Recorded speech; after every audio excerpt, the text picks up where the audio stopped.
ഇന്ന് വളരെ എളുപ്പത്തിൽ കുക്കറിൽ വെച്ച് തന്നെ പാചകം ചെയ്യാവുന്ന പരിപ്പും പടവലങ്ങയും കറിയുടെ റെസിപ്പിയുമായിട്ടാണ് കേട്ടോ ഞാൻ വന്നിരിക്കുന്നത്. അപ്പോൾ അതെങ്ങനെയാണ് തയ്യാറാക്കുന്നത് നമുക്ക് നോക്കാം.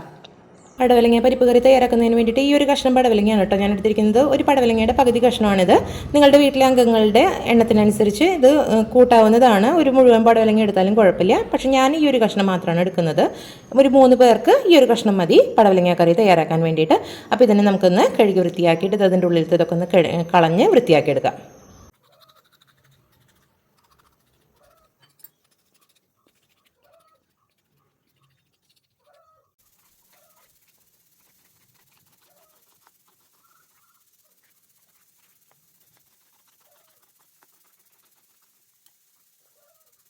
നമ്മുടെ പരിപ്പും പടവലങ്ങയും തയ്യാറാക്കുന്നതിന് വേണ്ടിയിട്ട് ആദ്യമായിട്ട് പരിപ്പ് കഴുകി വൃത്തിയാക്കിയിട്ട് നമ്മളൊരു കുക്കറിലേക്ക് ചേർത്ത് കൊടുത്തിട്ടുണ്ട്.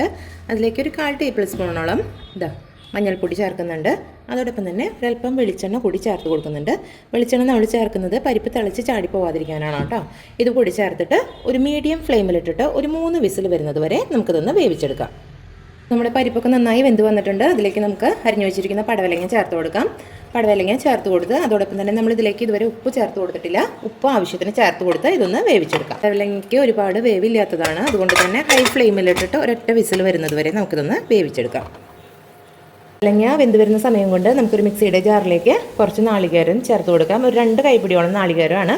അതിലേക്ക് ഒരു 3 പച്ചമുളകും അതുപോലെ തന്നെ ഒരു 3-4 അല്ലി ചെറിയ ഉള്ളിയും കൂടി ചേർത്തിട്ട് നമുക്ക് ഒരല്പം ജീരകം കൂടി ചേർത്ത് ഇതൊന്ന് ഒരു 1/4 ടീസ്പൂണോളം ജീരകമാണ് അതുകൂടി ചേർത്തിട്ട് നമുക്കിതൊന്ന് അരച്ചെടുക്കാം.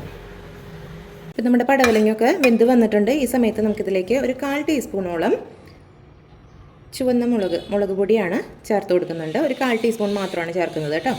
ഇനി ഇത് നമുക്ക് നന്നായിട്ട് ഇതൊന്ന് തിളപ്പിച്ചെടുക്കാം. അതിനുശേഷം നമുക്കിതിലേക്ക് അരപ്പ് ചേർക്കാം. മുളക് പൊടി ചേർത്തിട്ട് ഇത് നന്നായിട്ട് തിളച്ച് വന്നിട്ടുണ്ട്. ഈ സമയത്ത് നമുക്ക് നേരത്തെ തയ്യാറാക്കി വെച്ചിരിക്കുന്ന അരപ്പ് ഈ കറിയിലേക്ക് ചേർത്ത് കൊടുക്കാം. ഇതും കൂടി നന്നായിട്ടൊന്ന് തിളച്ച് വരുന്നത് വരെ ഇതൊന്ന് വേവിച്ചെടുക്കാം കേട്ടോ. ഇതൊന്ന് ഇളക്കി കൊടുക്കുക. അതിനുശേഷം നന്നായിട്ടൊന്ന് തിളച്ച് വരുമ്പോൾ നമുക്ക് ഗ്യാസ് ഓഫ് ചെയ്യാവുന്നതാണ് കേട്ടോ. ഇത് ചെറുതായിട്ട് ഒന്ന് പതഞ്ഞ് വരുന്നുണ്ട്. ഈ സമയത്ത് നമുക്കിതിലേക്ക് ഒരല്പം കറിവേപ്പില ചേർത്ത് കൊടുക്കാം. നമ്മളിതുവരെ കറിവേപ്പില ഒന്നും ചേർത്തിട്ടില്ല. കറിവേപ്പില കൂടെ ചേർത്തിട്ട് നന്നായിട്ടൊന്ന് ഇളക്കി കൊടുക്കാം. ഇതൊന്ന് നന്നായിട്ട് തിളച്ച് ഈ കറിയിൽ നന്നായി മിക്സായി വരുന്ന സമയത്ത് നമുക്ക് ഗ്യാസ് ഓഫ് ചെയ്ത് ഇതിലേക്കുള്ള താളിപ്പ് തയ്യാറാക്കാം.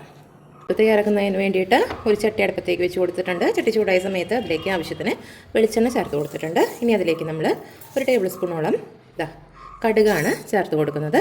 കടുക് ഒന്ന് പൊട്ടി വരുന്ന സമയത്ത് നമുക്കിതിലേക്ക് ഒരു 3 ചുവന്ന മുളക് വറ്റൽമുളകാണ് 3 നമുക്കിതിലേക്ക് ചേർത്ത് കൊടുക്കാം. അതോടൊപ്പം തന്നെ ഇതിലേക്ക് നമ്മളിപ്പോൾ ചേർക്കാൻ പോകുന്നത് കുറച്ച് കറിവേപ്പില കൂടിയാണ്. ഇതൊക്കെ നന്നായിട്ടൊന്ന് പൊട്ടി വരുന്ന സമയത്ത് നമുക്കിത് കറിയിലേക്ക് ചേർത്ത് കൊടുക്കാം കേട്ടോ. വളരെ എളുപ്പമാണ്. താളിപ്പ് തയ്യാറാക്കുക എന്ന് പറഞ്ഞാൽ ഈ കറിക്ക് കൂടുതൽ രുചി നൽകുന്നതാണ്. അതല്ല ഈ താളിപ്പ് തയ്യാറാക്കാൻ താല്പര്യമില്ലാത്തവർക്ക് കറിയുടെ മുകളിലേക്ക് കുറച്ച് പച്ച വെളിച്ചെണ്ണയാണെങ്കിലും ചേർത്ത് കൊടുക്കാവുന്നതാണ് കേട്ടോ.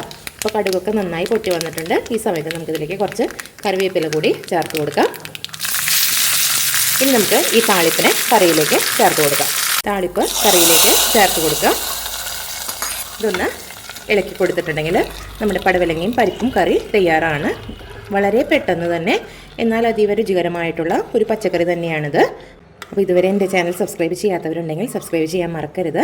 ഇതുപോലുള്ള ഈസി റെസിപ്പികളുമായിട്ട് അടുത്ത ദിവസം നമുക്ക് വീണ്ടും കാണാം. അതുവരേക്കും ബൈ ബൈ.